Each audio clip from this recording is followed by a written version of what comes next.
Hi, my name is Annabelle Clausen. I am the author of the Mental Health for the Digital Generation blog at HealthyPlace. I want to take some time to talk about social media and mental health. It seems like we all know that social media has a negative effect on mental health when it's not used in the right ways, but it also seems like none of us really feel like we have the power to change it, and we've kind of accepted this reality that we're just gonna feel empty after we scroll through Instagram for 30 minutes, or we're just gonna feel worse about ourselves after we see our friends' updates on Facebook. At least that's how I felt. Maybe I'm alone in feeling that way. I felt pretty powerless. And I felt like I either had to delete all of my social media accounts or I had to be kind of like chained to them and imprisoned in a way. And I knew I hated it, but I didn't really do anything to change it.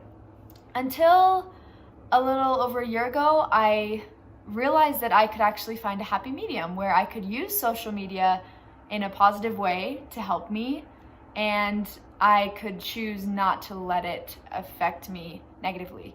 And that just came by doing a lot of deliberate things. They're actually pretty small things, but they're just simple switches that you can make to your own social media use. One of my favorite ones that has been the most helpful has been setting a time limit on my social media apps, really on my whole phone itself. At 9 p.m., all of my apps turn off and they're locked until 8 a.m. the next morning. And this helps me prepare for bed. It also just gives me a time where I don't have to deal with that burden. It's like I just tell myself I don't need to, I don't want to, and it has been really healing to just have a space where I'm totally device free. I can connect with my family, I get more meaningful sleep.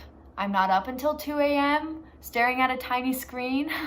And I'm able to wake up without checking my email first thing in the morning, or checking, I don't know, whatever social media app of choice is your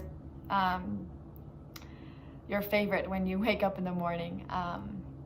I wrote more about this on the Mental Health for the Digital Generation blog, so go ahead and check it out.